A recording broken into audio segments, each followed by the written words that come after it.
여러분 안녕하십니까? 포항 MBC 뉴스투데이입니다. 절기상 하지인 오늘 경북 동해안은 대체로 맑겠습니다. 미세먼지 농도는 보통 수준을 보이겠습니다. 안수진 기상캐스터입니다. 오늘은 1년 중 태양이 가장 높이 뜨고 낮 시간이 가장 길다는 절기 하지입니다. 절기답게 뜨거운 불볕더위가 기승을 부리겠는데요. 대부분의 지역이 30도를 넘어가면서 올 들어 가장 더울 것으로 예상이 됩니다. 맑은 하늘에 기온이 크게 오르면서 미세먼지 걱정되실 텐데요. 오늘도 보통 수준으로 무난하겠습니다. 다만 오존은 보통 수준이었던 전날보다는 다소 높게 나타나겠습니다. 오존 생성이 많이 되는 한낮에는 차도에서 멀리 떨어져서 이동하시기 바랍니다.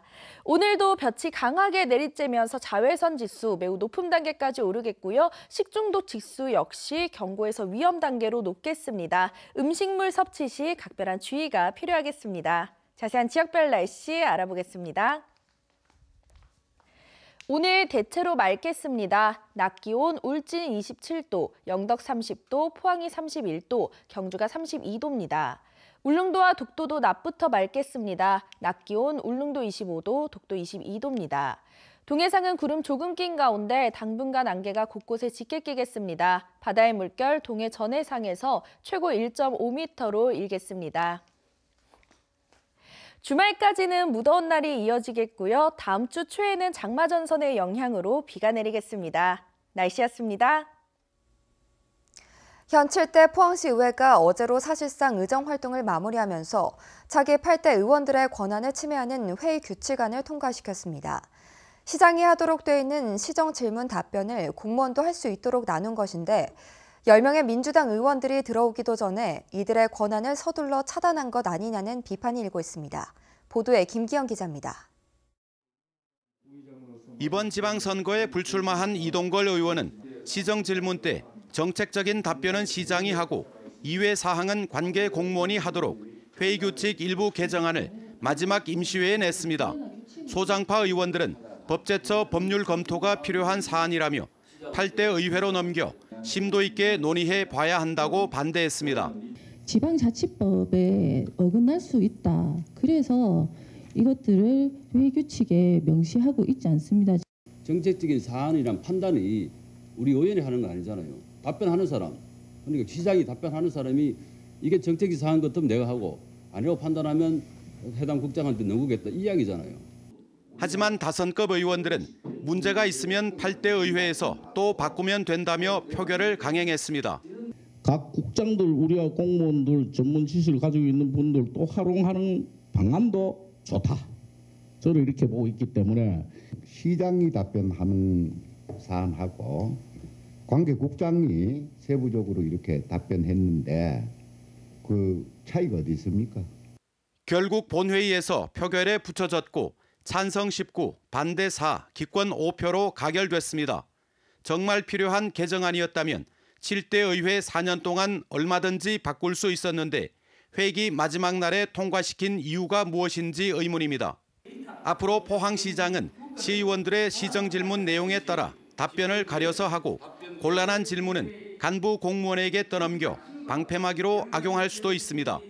낙선하거나 불출마한 시의원, 소통을 약속한 당선인, 시민이 부여한 공무원 출석 요구권과 질문권을 선심 쓰듯 양보했습니다. 포항 시민들이 이번 개정안에 문제가 있다며 청와대 국민청원까지 올리면서 포항시의회는 전국적인 불명예를 안게 됐습니다. MBC 뉴스 김기영입니다. 추혜선 정의당 국회의원과 국민재산되찾기운동본부는 어제 국회에서 기자회견을 열고 포스코 CEO 승계카운슬의 신임 회장 선출 과정이 무효라며 조만간 검찰의 수사를 의뢰하겠다고 밝혔습니다. 이들은 문재인 정부 출범으로 지난 10년간의 포스코 내부 비리가 철저히 규명돼야 하지만 신임 회장 선임 과정이 신뢰할 수 없는 밀실 인사로 진행되고 있고 부적격 인사들이 후보로 거론되고 있다고 주장했습니다. 또 더불어민주당 권칠승 의원도 성명을 통해 부실 경영에 직접적으로 책임 있는 자들이 포스코 신임 CEO를 선출하려 하고 있고 적폐 세력이 다시 포스코를 장악하려 한다고 비판하고 포스코의 CEO 승계 카운슬을 잠정 중단해야 한다고 밝혔습니다. 6.13 지방선거 기초의원 당선인이 금품을 받은 혐의로 구속됐습니다. 대구시장과 대구교육감을 포함해 당선인 26명이 선거법 위반 혐의로 수사를 받게 돼 수사 결과에 관심이 쏠리고 있습니다. 윤태호 기자가 보도합니다. 검찰이 6.13 지방선거와 관련해 대구 경북 선거사범 297명을 입건했습니다. 이 가운데 지금까지 18명을 기소하고 14명을 불기소, 265명을 수사하고 있습니다. 당선인 26명이 수사 대상에 포함됐습니다. 권영진 대구시장과 강은희 대구시 교육감, 임종식 경북교육감이 대표적입니다. 기초단체장 11명과 광역의원 3명, 기초의원 9명이 역시 수사 대상입니다. 이철우 도지사 당선인을 포함해 당선인 3명은 불기소됐습니다. 처음으로 구속된 당선인은 문경시의원입니다. 비례대표 공천 대가로 억대 금품을 받은 혐의로 구속됐습니다. 선거법 위반 혐의로 구속된 사람은 9명이지만 검찰 수사가 진행되면 더 늘어날 전망입니다. 선거법 위반 유형을 보면 가짜 뉴스 등 거짓말 사범이 전체 건수의 32%를 차지했고 다음으로 금품 선거 24%, 불법 선전, 폭력 순이었습니다. 금품 사범의 경우 4년 전 선거 때는 경선 과정에서 금품 제공이 많았다면 이번에는 경선 이후 본선거 과정에서 금품을 제공한 경우가 많았습니다. 정당 간 경쟁이 그 어느 때보다 치열했기 때문으로 분석됩니다. 검찰은 공소시효가 6개월 뒤인 올해 12월 13일인 만큼 신속하게 선거 사범을 수사하고 무거운 형이 선고될 수 있도록 힘을 쓰기로 했습니다. MBC 뉴스 윤태호입니다. 지역마다 의회 개원을 앞두고 더불어민주당과 무소속 후보들이 약진하면서 원구성에 관심이 쏠리고 있습니다. 경북도 의회의 경우 자유한국당이 41명으로 여전히 다수지만 민주당과 무소속이 각 9명 등으로 많아 여당 출신의 상임위원장 탄생과 원내 교섭단체 구성 등 과거와는 다른 원구성이 예상됩니다. 기초의회 역시 자유한국당 일색에서 무소속과 민주당 출신이 많이 등원하면서 일방적인 원구성이 어려울 것으로 보여 원구성과 의회 운영에 관심이 쏠리고 있습니다. 한수원이 최근 월성 1호기의 조기 폐쇄를 확정짓자 일부 언론이 정부의 탈원전 정책 때문에 무리한 결정을 했다고 비판하고 있는데요. 한수원은 공식 입장문을 통해 일부 언론의 이런 주장은 전혀 사실과는 다르며 경제성을 고려한 합리적인 결정이었다며 적극적으로 맞대응하고 나섰습니다. 장성훈 기자의 보도입니다. 한수원이 최근 낮은 경제성을 이유로 월성 1호기 조기 폐쇄를 발표하자 국내 한 경제신문은 원전을 1년간 세워놓은 뒤 경제성이 낮다고 하는 건 앞뒤가 맞지 않다고 문제 삼았습니다. 한수원 측은 이에 대해 월성 1호기는 지난해 5월부터 원자로 건물의 콘크리트 결함을 개선하기 위해 불가피하게 장기간 발전을 중지한 것이라고 설명했습니다. 노후 원전인 탓에 잦은 고장으로 가동률이 급격히 떨어졌고 경주 지진으로 안전규제 기준도 강화되면서 이제는 원전을 운행할수록 적자가 누적돼 손해라고 판단했습니다. 발전 원가의 경우에 120원을 넘는데 저희가 판매 단가는 60원 정도이기 때문에 거의 2배 정도 차이가 나서 월성 1호기 같은 경우에는 이미 적자 발전소가 되어 있는 상태입니다. 또 월성 1호기의 조기 폐쇄를 결정하면서 정부에 신청할 보전금조차 계산하지 않았다는 일부 보도에 대해서도 법규가 마련되는 대로 정당한 보전금을 정부에 신청할 계획이라고 설명했습니다. 네, 합법적이고 저희가 정당한 그러한 손실에 대해서는 정부에 보상을 요구하는 것으로 이제 결론을 냈습니다. 특히 문재인 정부의 탈원전 정책 때문에 한수원의 채무가 눈덩이처럼 불었다는 일부 언론의 보도 역시 사실이 아니라고 밝혔습니다. 한수원 부채가 최근 2조 8천여억 원 증가했지만 이는 방패물 관리 비용과 원전 해체 비용이 늘어났기 때문으로 문재인 정부의 탈원전 정책과는 전혀 무관하다고 강조했습니다. MBC 뉴스 장성훈입니다. 임백은 더불어민주당 경주시장 출마자는 어제 성명을 통해 월성 1호기 조기 폐쇄는 안전과 경제적 타당성을 고려할 때 바람직한 결정이었다고 밝혔습니다. 특히 정부의 탈원전 에너지 전환 정책에 따라 경주는 이제 원자력 해체 기술 등 신성장 동력 산업에 집중할 때라고 밝혔습니다. 또 임백은 출마자는 준하경 경주시장 당선자와 김석기 의원 등이 정치적 입장에 치우쳐 월성 1호기 폐쇄에 대해 부정적으로 정부 정책과는 다른 행보를 보이면서 민심 분열과 고립을 자초한다고 주장했습니다. 사법행정권 남용 의혹과 관련된 문건이 공개되면서 파장이 계속되고 있습니다. 문건에는 경주 발레오 전장 시스템스도 언급돼 있는데 민주노총은 1, 2심 판결이 대법원에서 뒤바뀐 것이 다 이유가 있었다며 책임자 처벌과 진상 규명을 요구하고 있습니다. 보도에 김철승 기자입니다. 경주 용강공단의 발레오 전장 시스템스. 지난 2010년 회사는 심각한 노사 갈등으로 정상적인 경영이 어렵다며 직장을 폐쇄합니다. 이후 근로자들은 5, 6월 두 차례 총회 끝에 산별 노조인 지회의 조직 형태를 기업 노조로 변경 의결합니다. 한마디로 민주노총에 속하지 않게 된 것입니다. 이 조직 형태 변경 결의가 적법한 것이냐를 두고 긴 법적 다툼이 진행됐습니다. 서울중앙지법과 서울고등법원은 조직 형태 변경 결의는 무효라고 판시했습니다.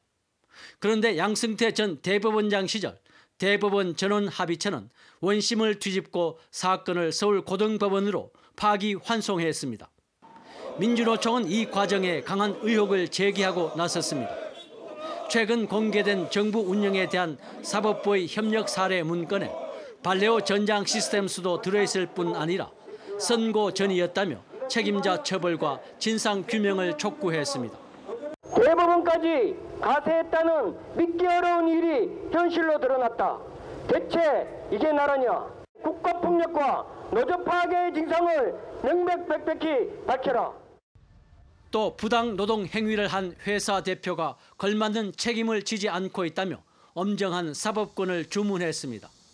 창동 컨설팅과 공마이어 부당 노동 행위 파괴를 했는데 아직도 구속되지 않고 이건 부당하다고 생각됩니다. KTX 해고 승무원 사건 등 사법권 남용 의혹 문건에 언급된 사례 피해자들의 반발이 잇따르는 가운데 재판이 정당하게 이루어졌는지 검찰의 수사가 주목됩니다. MBC 뉴스 김철승입니다. 주 52시간 근로시간 단축을 앞두고 경북 지역의 버스노사 임금 협상이 결렬돼 법 위기가 높아지고 있습니다. 경북지방노동위원회에 따르면 경북 지역의 자동차 노조는 사측과 5차례의 임금 협상 끝에 합의점을 찾지 못하면서 지방노동위는 조정에 나설 예정이지만 노사 간 견해차가 커 조정이 이뤄질지는 불분명합니다. 노조 측은 업체별로 파업 찬반 투표를 하고 있는데 오는 30일쯤 파업에 돌입할 것으로 알려졌습니다. 한편 경상북도는 시외버스 업계와 협의를 거쳐 업체들이 신청한 145개 노선 조정안 가운데 37개 노선을 감축하기로 했습니다. 정부가 아동수당이라는 걸 새로 만들었는데 신청이 그제부터 시작됐습니다. 좋은 뜻으로 만들었지만 야당의 반대로 터무니없는 일들이 벌어지고 있습니다. 세금이 허투루 쓰이고 행정이 복잡해지면서 시민들이 손해보는 사연, 윤영균 기자가 취재했습니다. 아동수당은 2012년 10월 1일 이후에 태어난 6살 이하 아동에게 줍니다. 수당은 오는 9월부터 달마다 10만 원씩 입금됩니다. 그렇다고 모두 10만 원을 받는 건 아닙니다. 잘 사는 사람 10%는 안 주는데 이 10%를 골라내는 과정이 복잡합니다. 소득과 재산, 빚은 얼만지, 맞벌인지 외벌인지, 맞벌이면 누가 덜 버는지, 자녀가 한 명인지 여러 명인지, 특별시인지 광역시인지, 시군 지역인지 계산해야 할 게 한두 개가 아닙니다. 한국보건사회연구원은 이런 행정비용이 적게는 700억 원, 많게는 1000억 원 이상으로 부자 10%에게 갈 아동수당과 비슷하다고 추산합니다. 1000억 원을 아끼려고 1000억 원을 쓴다는 얘기입니다. 이런 업무를 이제 안 함으로 인해서 다른 쪽으로 사실은 또 어떤 다른 복지 대상자분들한테 질적으로 어떤 신경을 더 써드릴 수 있고 하는 그런 비용도 사실은 그런 부분도 만만치 않고요. 소득 인정액 근처는 따로 계산해야 합니다. 예를 들어 3인 가구의 경우 소득 인정액 1,170만 원까지 받을 수 있는데 1,169만 원인 가구가 10만 원을 받으면 1,171만 원으로 아동수당을 못 받는 가구보다 오히려 소득이 많아집니다. 이 때문에 이런 경우는 10만 원이 아니라 5만 원을 받게 됩니다. 계산이 이렇게 꼬이게 된 것은 자유한국당을 중심으로 한 야당의 반대 때문입니다. 정부는 애초 만 5살 이하 모든 아동에게 다음 달부터 아동수당을 지급하려 했지만 부자에게 수당을 줄 수는 없다. 또 지방선거에 영향을 미친다며 상위 10%를 제외하고 9월로 연기한 겁니다. 출산율을 높일 수 있는 방법 중에 하나가 아동수당 제도라는 측면에서 본다면 지금 정치권 일부에서 얘기하는 부분들은 이 수당 제도를 훼손하는 것뿐만 아니라 제도 자체를 굉장히 왜곡시키는 측면도 있다고 보여집니다. 아이 낳고 키우기에 조금이라도 도움을 주려고 도입된 제도가 정치 논리에 휘말려 상처투성이로 변한 셈입니다. MBC 뉴스 윤영균입니다. 경주세계문화엑스포가 당초 우려됐던 국제행사 국비지원 일몰제에서 벗어나 다음 행사를 계속 열 수 있게 됐습니다. 기획재정부는 최근 경주세계문화엑스포와 같이 포괄 보조금이 적용되는 국제행사의 경우 일정 기간이 지나면 국비 지원을 중단하던 일몰제에 포함시키지 않기로 최근 규정을 개정했습니다. 이에 따라 경주엑스포는 지속적인 국비 지원을 받아 원활하게 행사를 개최할 수 있게 됐습니다.